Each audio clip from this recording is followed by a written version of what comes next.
حضرت شجاع کرمان کے بادشاہ تھے۔ یہ کرمان ایک بستی ہے۔ حضرت شجاع اس بستی کے بادشاہ تھے اور ساتھ ہی بہت بڑے اللہ کے ولی تھے۔ ان کا ایک قصہ مشہور ہے کہ ایک دفعہ وہ مسجد تشریف لائے۔ نماز پڑھنے کے بعد دیکھا کہ ایک طالب علم نماز پڑھ رہے ہیں، بڑے خشوع کے ساتھ، بڑے اطمینان کے ساتھ، اور ایسی اچھی نماز کہ انہوں نے کھال ہی کسی کو ایسی نماز پڑھتے دیکھا تھا۔ تو ان کا دل اندر سے کہنے لگا کہ یہ طالب علم جو نماز پڑھ رہا ہے، اتنی شاندار نماز، یہ اس قابل ہے کہ میں اس کو اپنا داماد بنا لوں۔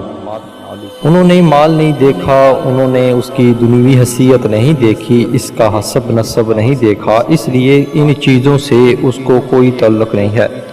تو شیخ کرمانی کے دل میں آیا کہ کیوں نہ میں اس کو اپنا داماد بناؤں۔ وہ طالب علم نماز سے فارغ ہوا تو انہوں نے اپنے وزیر سے کہا کہ اس طالب علم کو بلا کر لاؤ۔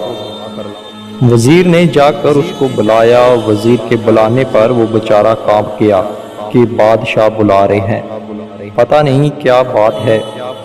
اب وہ آیا ڈرتے ہوئے، کانپتے ہوئے کہ معلوم نہیں میرے سے کیا خطا ہو گئی، لغزش ہوگی ہو، معلوم نہیں کہ کیا سوال کر لیا جائے اور میں جواب دے سکوں کہ نہ دے سکوں۔ جب وہ حاضر ہوا تو بادشاہ نے اسے بٹھایا اور بٹھانے کے بعد کہا کہ میں تم سے ایک بات کہنا چاہتا ہوں، وہ یہ کہ میرے دل میں یہ خواہش گزری کہ میں تم کو اپنا داماد بنا لوں۔ تمہاری اگر شادی نہیں ہوئی ہے تو تم اگر شادی کرنا چاہو تو میری بیٹی سے شادی کر لو۔ جناب کا یہ سننا تھا کہ ان کا دماغ چکرانے لگا، اس لیے کہ بادشاہ کی بیٹی سے فقیر شادی کر کے کیا کرے گا، کہاں رکھے گا، کیا کھلائے گا، کیسے اس کی خواہشات پوری کرے گا۔ ایسے ہو سکتا ہے کہ دن میں 50 جوڑوں کی ضرورت ہو۔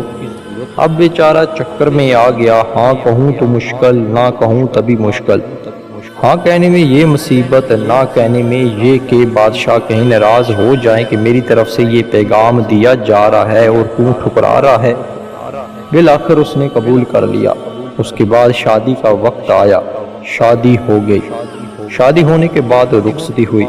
یہ اپنے جھونپڑے میں لے گیا شہزادی کو اور کھانے پینے کا مختصر انتظام 1-2 وقت کے لیے اس نے بنا رکھا تھا۔ جب کھانے کا وقت آیا تو میاں بیوی کھانے کے لیے بیٹھے۔ شرما شرمی میں کچھ زیادہ نہیں کھایا گیا اور کچھ کھانا بچ گیا۔ اس طالب علم نے اپنی بیوی سے جو کہ شہزادی تھی کہا کہ اس بچے ہوئے کھانے کو اٹھا کر رکھ دینا، یہ ہمیں ناشتے میں کام آئے گا۔ اس نے اٹھا کر ایک طرف رکھ دیا اور رونے بیٹھ گئی۔ اب رو رہی ہے۔ طالب علم بہت پریشان ہوا۔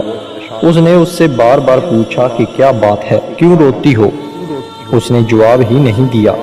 یہ کہنے لگا کہ میں نے تمہارے والد سے پہلے ہی کہا تھا کہ میں آپ کی بیٹی کو کیسے سنبھالوں گا، میری جھونپڑی اسے کیسے پسند آئے گی، میری رہائش کا انداز اسے کیسے پسند آئے گا، میرا سوکھا موکھا اسے کیسے پسند آئے گا، لیکن آپ کے والد نے بڑی غلطی کی کہ میرے سے آپ کی شادی کر دی اور آپ کے تمام جذبات اور تمام خواہشات کو انہوں نے بالکل پیس کر رکھ دیا۔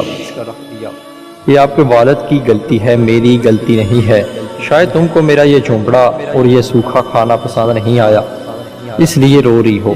شہزادی نے کہا کہ میں اس لیے نہیں رو رہی ہوں کہ مجھے جھونپڑے میں رکھا گیا، سوکھا کھانا کھلایا گیا، بلکہ اس لیے رو رہی ہوں کہ میرے والد نے مجھے یہ کہا تھا کہ میں ایک متقی، پرہیزگار اور اللہ والے سے تیرا رشتہ کر رہا ہوں جو توکل اللہ کی دولت سے مالا مال ہے، لیکن میں نے یہاں پر آ کر دیکھا کہ آپ میں توکل نہیں ہے۔ آپ کہہ رہے ہیں کہ کھانا اٹھا کر کل کے لیے رکھوں۔ جس خدا نے آج آپ کو دیا وہ کیا کل نہیں دے سکتا، اس لیے مجھے رونا آ رہا ہے۔ اللہ اکبر۔ آپ سوچئے کہ وہ بادشاہ کیسا ہوگا اور بادشاہ کی بیٹی پر اس کی تربیت کیسی ہو گئی۔ اس کا اندازہ کچھ دیر کے لیے آپ کو کرنا چاہیے۔ میں سمجھتا ہوں کہ صحیح طور پر نہیں کر پائیں گے۔ بادشاہ کا جو انداز ہوتا ہے، اس کے پاس جو طاقتیں ہوتی ہیں، جو چیزیں ہوتی ہیں، اس کے اندر دینی غیرت ایسی، توکل ایسا، اللہ سے تعلق ایسا پیدا کرنے کے لیے اس نے اگر کوشش کی ہے تو کیا کیا نہ کیا ہوگا۔ معلوم ہوا کہ ایک آدمی بادشاہ ہوتے ہوئے بھی خدا کا ولی ہو سکتا ہے، شہزادی خدا کی ولی ہو سکتی ہے، شہزادہ خدا کا ولی ہو سکتا ہے۔